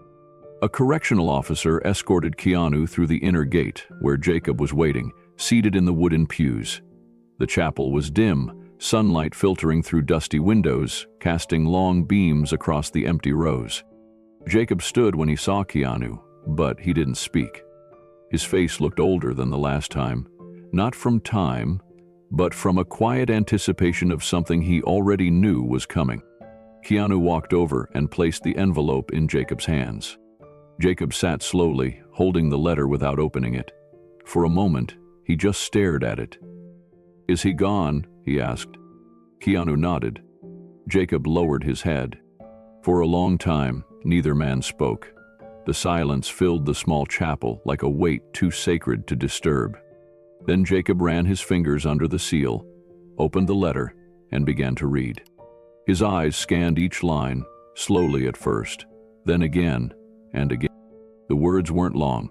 Ray had kept it simple, but it said everything Jacob had never heard as a child. That he had been wanted, that he had been looked for, that Ray never stopped breathing for him, not even when the world thought he was dead. At the bottom of the letter, Ray had written something that made Jacob press his hand over his mouth, as if to hold the sound in. "I don't expect you to forgive the past. I just hope you use the future, because I believe in who you are becoming, not who you've been." Jacob folded the letter slowly, placed it back in the envelope and held it to his chest. He didn't cry the way he had before. This time, it was different. This time, something broke open inside, but not like glass shattering. More like a locked door finally clicking free. He looked at Keanu, voice shaking but clear. "I don't know how to grieve a father I never had, and now finally do." Keanu sat beside him. "You don't have to do it alone." The next morning, Jacob returned to the chapel alone. He sat in the same pew, the letter folded neatly in his lap, his hands resting over it like he was still trying to memorize the weight. The light through the stained glass painted him in fragments, colors moving gently over his shoulders, as if the morning was trying to bless him quietly. He didn't pray. He just sat. Later that day, he asked the warden if he could start a grief support group, not just for those who had lost someone, but for those who had never known what it meant to have someone to lose. He called it the letter room. Twice a week he invited others to bring their unsent letters, written to parents they never met, siblings they never saw again, children they couldn't protect. They read them aloud. Or didn't. Sometimes they just sat in silence and let the memory breathe. One man wrote to the son he hadn't spoken to since 1995. Another wrote to the grandmother who raised him and died while he was behind bars. A young man wrote to himself at age 12. Jacob never led the group with lessons. He simply listened. And that, somehow, was more than enough. Months later, a counselor pulled Jacob aside. She told him, "The men say your father changed your life, but what they don't realize is you're changing theirs." Jacob didn't answer at first. Then he smiled, that same quiet smile that had grown steadier over time. "He gave me something I didn't know I was still allowed to have," he said. A beginning. That night, Jacob returned to his cell and placed the letter in a small tin box he kept beneath his bed. Beside it, he added something new. A blank page. No words yet, just space. Because grief wasn't the end of the story. It was just a place where healing learned how to whisper. And Jacob was finally learning how to listen. The morning air felt heavy, not with gloom but with meaning. Rows of flags swayed gently in the breeze. Folding chairs filled the memorial lawn, stretching out beneath a line of trees that had witnessed more ceremonies than they could count. Today wasn't like other days, though. It wasn't just about medals or names carved in stone. It was about those who never made it into the headlines. About those who came home late, broken, or like Ray Keller. Not at all. It was National Remembrance Day, a quiet federal event held every spring to honor the lost voices of war, the missing, the misidentified, the forgotten. This year, one name was added to the program: Raymond Keller. Keanu sat in the middle of the crowd, cap pulled low, hands clasped. Beside him sat Sophia, eyes scanning the stage where a new speaker was being introduced. He wore a simple black suit, stood with a firm posture but not rigid. His hands gripped the podium for a moment before letting go. Jacob. His release had come 6 months early. Not because of special favors, but because the warden, the counselor, and even the parole board had all written letters on his behalf. They said he was no longer a man serving time. He was a man serving others. The podium microphone crackled once, then silence. Jacob took a breath, looking out at the crowd. He had practiced this speech in his head a dozen times, but now, standing here, the words felt different, thicker, realer. He began, "I wasn't supposed to be here, not just on this stage. I mean, here, free, alive." A pause. The wind rustled through the branches. For most of my life, I didn't know my father. I thought I had been abandoned, lost in the cracks of systems too big and too broken. I lived like I didn't matter, because I thought I didn't. He looked down at the paper in his hand, but didn't read from it. He folded it in half and placed it on the podium. "I found out last year that my dad didn't abandon me. He was left for dead overseas. They told the world he was gone, but he lived. And he looked for me, quietly, for years." A few gasps, a few lowered heads. Who was the one they forgot? But he remembered me. Jacob's voice trembled slightly, but he didn't stop. "I wrote me one letter, just one, and it was enough to shift the entire course of my life. Not because of what it said, but because of who it came from." He paused again, eyes glancing toward the middle row. Keanu didn't move, just watched, shoulders still, expression soft. Wrote, "I forgive the world, not because it earned it, but because I'm done carrying the weight." I didn't know a man could be that kind after losing so much, but he was. Behind Jacob, the giant screen showed a single image. It wasn't dramatic or posed, just a black and white photo of Ray, sitting in a wheelchair at the VA, a faint smile on his lips. The day I met him for the first time, there was a glass wall between us, and yet, it was the first time in my life I felt seen. He looked out over the audience. "I know what you're thinking. What right does someone like me have to speak here? I was in prison. I made mistakes. I still carry them. A hush blanketed the crowd. But if my father taught me anything, if Keanu taught me anything, it's that being remembered isn't about being perfect. It's about being fought for. Someone sniffled loudly in the third row. A veteran in full uniform wiped his eyes. "I'm not here to talk about heroism," Jacob said. "I'm here because someone chose to believe that broken people are still worth finding." From the edge of the lawn, a row of foster care advocates stood with their hands clasped.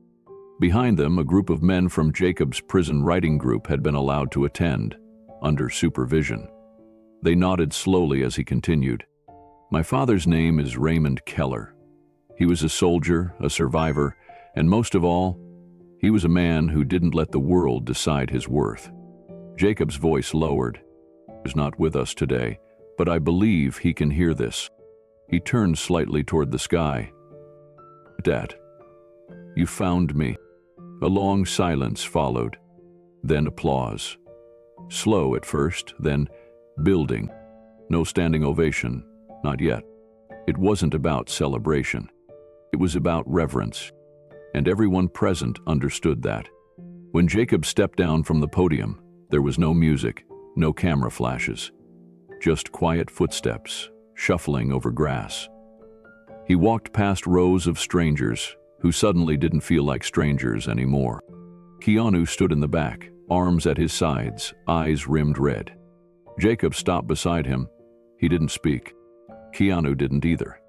They just looked at each other and nodded. It was all that needed to be said. Later, as the crowd began to disperse and the memorial staff folded up chairs, Jacob lingered by the wall of engraved names. Ray's name wasn't there, at least not yet, but a small bronze plaque had been added beside it, in memory of those who were lost but never gone. Jacob ran his fingers over the lettering, tracing it slowly. Sophia approached quietly, handing him a folder. "I wanted you to have this," she said. Inside were copies of all the letters Ray had written but never sent, pages of ink and longing, whole years of grief compressed into words. Jacob tucked them close to his chest, like a second heartbeat. "I'll carry them," he said, "all of them." Sophia nodded. "He always hoped you would."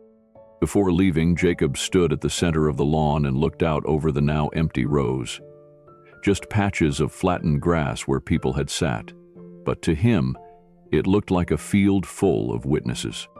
Witnesses to a reunion decades delayed, but not denied. As the sun dipped lower, casting long shadows over the field, Keanu took one last glance at the image of Ray on the screen. It was fading now, replaced by the seal of the remembrance ceremony.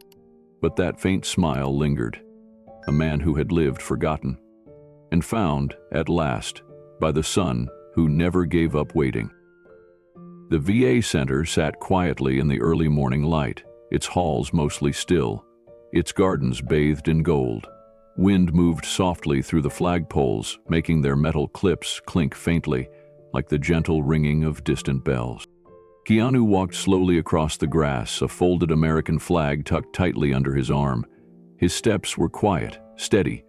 The path curved past the rose bushes and toward the memorial garden at the back of the center. Beside him, Lucas, now older, taller 13, walked in rhythm with him. He carried a small envelope in both hands. It held one of his sketches, hand-drawn and colored carefully, folded 3 times like something sacred. Neither of them spoke much on the way in. They hadn't needed to. Ahead, the bench came into view. It was simple, stone, dark gray, set beneath the shadow of a tree that bloomed only in the spring. The plaque was centered along the backrest, brass, polished, and newly installed. Keanu paused when he reached it. The inscription read, "Raymond Keller. It's never truly gone." The words were few, but the space around them felt full. Keanu set the folded flag down first. He adjusted it once, twice, making sure the blue and stars faced up. Next to it, he placed Ray's dog tags, now clean and restored, their metal catching the sunlight for a brief second before resting still. Lucas stepped forward and placed his drawing between them. It was a picture of two hands, one large, one smaller, reaching toward each other across a broken wall, fingers almost touching. In the background, behind the crack, grew a tree. Strong. Alive. "I didn't know him," Lucas said softly. "But it feels like I did." Keanu looked over at him and smiled. "You did," he replied, "because you've seen what happens when someone keeps showing up." Lucas nodded, then sat on the edge of the bench, legs swinging slightly. He looked out toward the empty field behind the garden.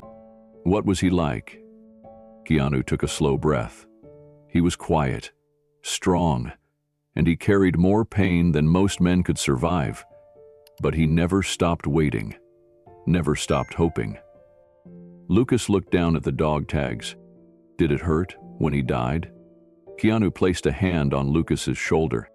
Yes, but it didn't feel like an ending. Keanu took a seat beside Lucas, the stone cool beneath him. The flag rested neatly between them and the plaque, silent but steady, a symbol of both service and silence. For a long time, Keanu continued, Ray thought the world had erased him. He came home, but everything had already moved on. His name wasn't even his anymore. Lucas listened intently, his eyes not moving from the folded flag. And yet, Keanu said, voice softer now, he stayed. He stayed present, even when no one could see him, even when no one called. Lucas tilted his head. How did he do it? Keanu smiled faintly. He wrote letters he never sent. He remembered a boy he'd never seen grow up. He waited. For decades. With nothing but hope. Lucas leaned back, eyes tracing the leaves above their heads. Brave. It is, Keanu said, but not the kind of bravery you read about. It's the kind that lives in quiet places, the kind that keeps breathing even when no one is looking. A moment passed, then another. Lucas said, I think a lot of people feel like they're gone, even when they're still here. Keanu looked over, nodding slowly. You're right, and that's why stories like Ray's matter. They sat in silence for a bit longer, watching as a few early morning staffers passed in the distance. No one approached. This space had become something sacred. Keanu stood and reached into his coat pocket. He pulled out a small tin box. Ray's letterbox, the one Jacob had returned to him. Inside were photocopies of some of the letters Ray had written over the years. Some were addressed to Jacob. Some were simply reflections. Some had no names. He handed the box to Lucas. Hold on to these, he said. Read them when you're ready, not just for what they say, but for what they survived. Lucas took the box gently, nodding. I will. Then Keanu stepped back toward the bench and traced the brass lettering again with his thumb. He never truly gone, he whispered. He just needed the world to finally slow down long enough to find him. Behind them, the VA Center windows caught the sunlight, glowing slightly. A breeze passed by. It wasn't cold, just present. Like memory, like something that lingers after the moment is gone. As Keanu and Lucas began walking back toward the building, Lucas glanced one last time at the bench. The flag, the sketch, the tags. They sat, like a still life of love and legacy. He asked quietly, Do you think people like Ray happen all the time and just go unnoticed? Keanu nodded without hesitation. All the time, he said. That's why we have to notice them. That's why we show up, even if it's late. They reached the shaded walkway that curved along the edge of the building. A mural painted on the far wall had started to fade. Years of sunlight and time. But beneath the wear you could still see the silhouette of a soldier reaching toward a child. Lucas stared at it for a long time. I think Jacob will keep telling his story, he said. Keanu glanced at him. Lucas added, I would if it were my dad. Keanu gave a soft smile, filled with pride and sadness all at once. You're going to grow into someone good, Lucas. Lucas shrugged. I've had good people to learn from. They stepped inside the VA center's back entrance, greeted by a staff member with a gentle nod. Before the door closed behind them, Lucas turned around one more time. The bench was still there. So was the breeze. So was the memory. And just as the door clicked shut, Lucas whispered under his breath, "He's still here." The scene faded as the screen held on the bench, still bathed in the golden light. The words on the plaque gleamed. He was never truly gone. The launch wasn't televised. No ribbon cutting, no celebrity fanfare. Just a row of folding chairs on a patch of dry earth outside a VA rehabilitation campus in Arizona, where the sun was honest and the stories ran deep. Keanu stood beside a simple podium made of reclaimed wood. Behind him, a brick wall was still being completed. Hands of volunteers smoothing mortar, tacking on photos, sealing small memories into place.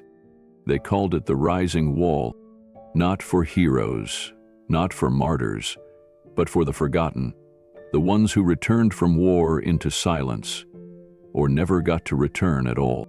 This wasn't about names carved in marble.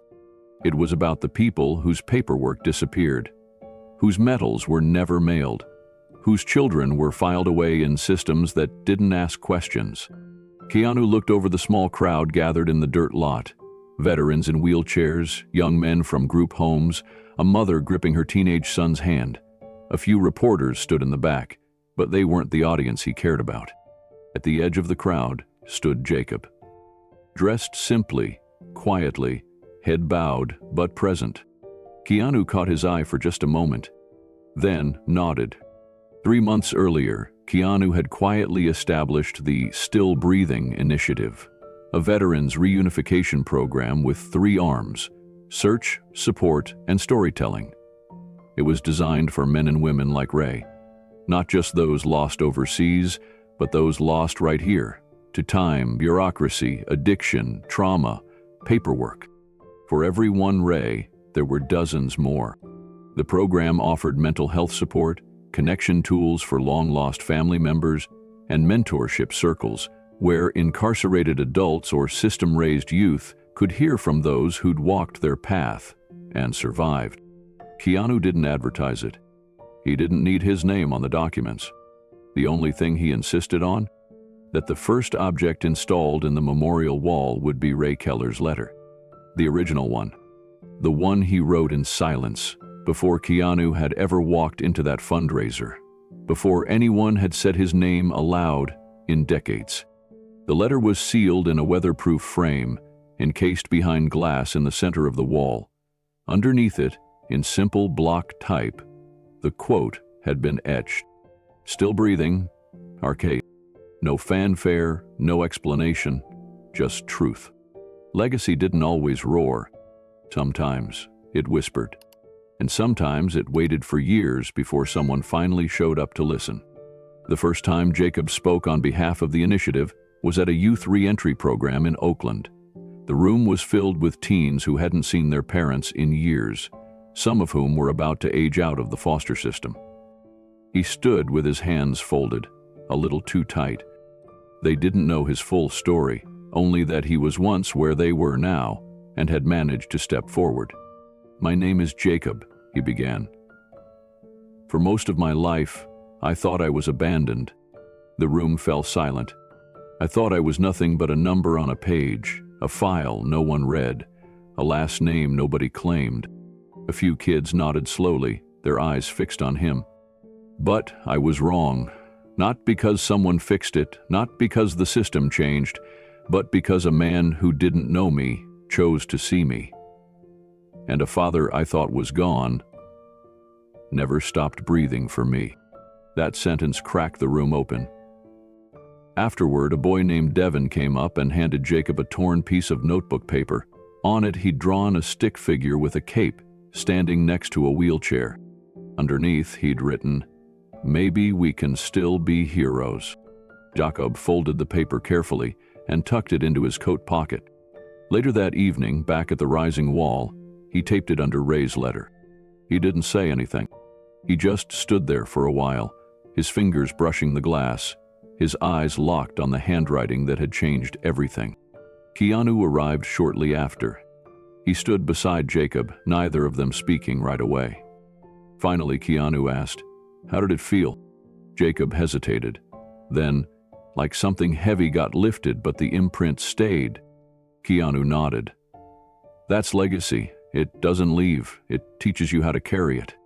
The next phase of the initiative expanded into 3 more states: Texas, Illinois, and Georgia, reaching into rural communities and forgotten shelters.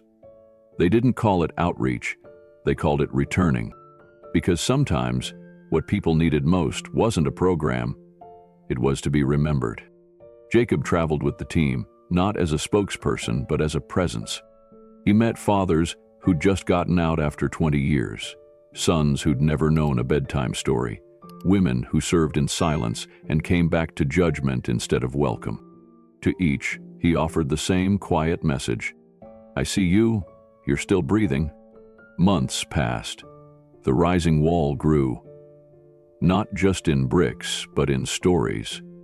Photos arrived from all over the country. Families mailed in dog tags, faded letters, and medals never claimed. Veterans arrived with folded-up memories in plastic bags. One man carried his brother's boots, still dust-covered from the Gulf. Keanu remained behind the scenes, showing up only when a new piece of the wall was ready to be placed. He never said much. He simply helped lift the frame, hammer the backing, or guide someone's trembling hand as they glued down a name. One afternoon, Lucas returned with Keanu to visit the wall again. It had changed. No longer just a memorial, but a conversation.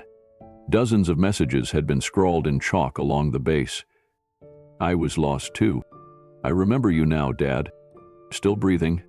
Lucas stepped forward, holding something wrapped in cloth. Slowly, he unfolded it. A photo of Ray and Jacob during their one prison visit, taken from a distance. Ray in his chair, Jacob behind the glass. Lucas mounted the photo in the new echo panel, where descendants and survivors could honor those who inspired their own healing. As he stepped back, Keanu placed a hand on his shoulder. "You did good," he said. Lucas looked up. So did he. A soft breeze moved through the trees again. The wall didn't shimmer, didn't glow, but it stood, solid, steady, a reminder that the greatest monuments aren't always found in marble. Sometimes, they're built from letters that were never meant to be read, sometimes from voices that refuse to stay silent, and sometimes from the simple, defiant truth: still breathing. The late afternoon sun bathed the rising wall in a warm, golden hue. The light filtered through the trees above, casting long, slow-moving shadows over the bricks. Keanu sat alone on the bench in front of it. Ray's bench. The dog tags still rested in place. The sealed letter, untouched, remained the heart of the memorial. A breeze moved softly through the leaves, and in that quiet, Keanu opened a small notebook from his coat pocket. He flipped to the last page and stared for a moment. Then he began to write. Not every war ends when the fighting stops. He paused, looked up. In the distance, he could see a father teaching his child to ride a bike across the VA lawn. An older woman walked arm in arm with a man in uniform, their pace slow but steady. And beyond them, a group of teens was chalking messages onto the memorial base. But sometimes, Keanu wrote, just sometimes, one man's breath survives long enough to reach the sun who never stopped listening. He tore the page out, folded it in half, and slipped it into the crack of the bench. It wasn't a speech, it wasn't a plaque. It was just truth. The final breath, still carried forward. As Keanu stood to leave, he noticed someone had left a pair of combat boots beside the bench. They weren't Ray's, but they had clearly been worn hard, carried far, and held memory in their silence. He reached down, gently adjusted them so they faced the wall, then walked away without another word. We pass people every day not knowing the battles they still carry, the letters they never sent, the names they still whisper when the lights go out. This story wasn't about medals, it wasn't about politics or platforms. It was about listening. It was about what happens when one person refuses to walk past the forgotten.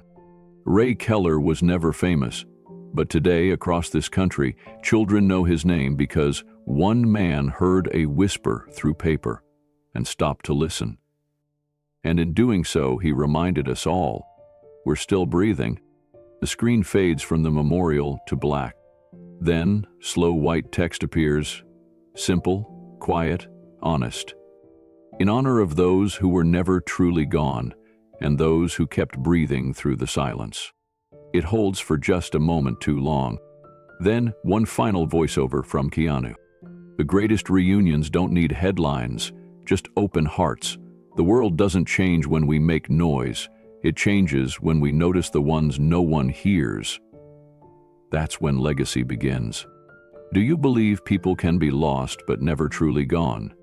Tell us your thoughts in the comments below. We want to hear your stories, of those you found, of those you still search for. What story should we tell next with Keanu Reeves? We're listening. Drop your ideas. The next voice we honor could be yours. As the music swells gently, photos from across the rising wall fade in. A montage of real names, real faces, shoes, ribbons, dog tags, and chalk messages from all walks of life. One final frame shows Jacob, seated at a school gymnasium, speaking quietly to a group of children of incarcerated parents. On the board behind him, someone has written in blue marker, "Still breathing." A closing voice fades in, lower, more urgent now. A reunion changed a life. But what happens when Keanu is called to save someone who no longer wants to be found? A brief flash. A motel door cracked open, a shadowed figure disappearing into the night, a voice crying out, unanswered. Then cut to black.